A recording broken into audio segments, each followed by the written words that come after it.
War, blessings, and peace, family, friends, and foes. Um, Black self-hatred is a hell of a disease that many blacks in America suffer from, not just America, but all over the world. Um, you know, it sickens me when you have uh, blacks who have abandoned the black people, the black family, black culture, the black condition. And when you have such individuals who feel that in their position of abandonment, they have a right to speak on black affairs, black cultural affairs. I want to address O.J. Simpson and his joining the other silly Negroes and the whites who are doing the bidding of white people, wherein O.J. Simpson has joined those who are criticizing LeBron James for speaking out in defense of Ma'Khia Bryant and her grieving mother and grieving family. Black self-hatred allows ones to support the blue. It allows them to support the police. O.J. Simpson. Now, here's a nigga. Family, this is 2021. You have a right to be a black man, and you have a right to be a nigga, and it's a matter of choice. And one thing that I absolutely refuse to do is to identify a nigga as a brother. Again, it's 2021, and we can do better, and it's choices that we make. So, in the most righteous words that I can use to describe someone like a O.J. Simpson is, here's a nigga who abandoned black people, who married a white woman, who married white culture, who all his friends were white. He was charged with the murder of his ex-wife and her lover. Everyone in America, black and white, know that this man murdered his wife and simply got away with it by way of the system's choice.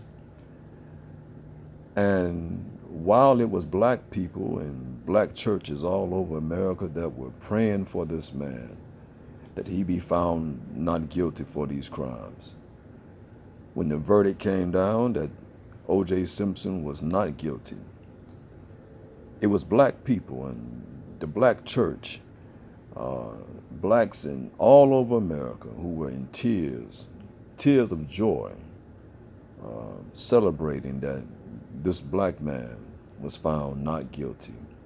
Even though he was a traitor to his own people, his people still loved him. And see, that's something that we do. We as black people, we still, we hold on to, we claim ones who are black, who abandon us, we claim them, as the first black this or the first black that, and we're so proud to claim them, whereas in their real life, they don't claim us.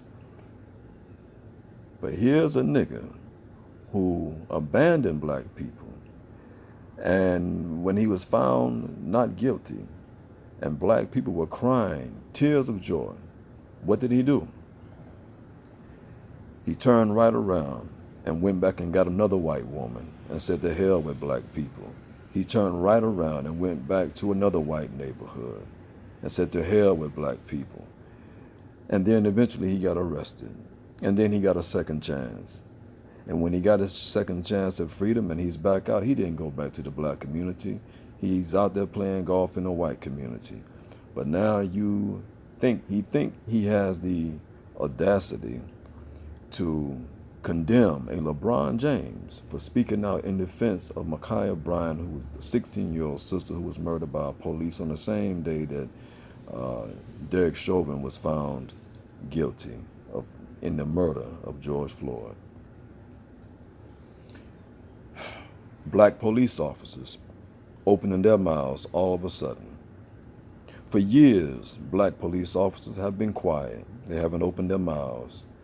all the black lives being murdered by white police officers, and yet uh, the black police have remained silent. Traitors towards our own people. You know, and I know many of us, many of you, you have family members who are married to police officers, or you have police officers in your family, and it's that relationship, it's that connection that allows you to be biased. You know, in this present climate of police brutality. That's a choice. They made a choice to have that, to work in that profession. You know, but to be a black police officer is just like joining the Klan. You know, it is an outright lie for black police officers to come out and say that they joined the force to make a difference. You can never make a difference in that institution. It wasn't set up that way. You know, any black officer who tries to change that system will either end up mercifully unemployed, or they'll endure the wrath and end up dead. By attempting to change America's policing system, a system that was set up from its foundation, an institution of white supremacy. It was established after slavery as an institution, as an organization to capture runaway slaves. That's the foundation by which it stands on today. So when I hear that I hear phrases like, not all officers are bad, that there are some good officers. Okay. My question to that is, where is that goodness seen? Going out to the black community, playing basketball with some teenagers for a photo op, buying a little black child some ice cream, or giving them a bottle of water for a photo op, going out to feed a homeless person, or taking the time out to shake hands with a black teenager. Now all of a sudden, last year you saw police officers taking a knee with peaceful protesters for a photo op. That's what makes them good? Nah, where is that goodness seen? So for black police officers to now want to speak about a murder of a black person, don't choose one in which you feel that was a good shoot, and you're doing the bidding of your master. White people don't need silly Negroes and gullible Negroes and lawyer Negroes to defend them. They have plenty of their own to defend them. But that's another problem that we have, and that's what black self-hatred does.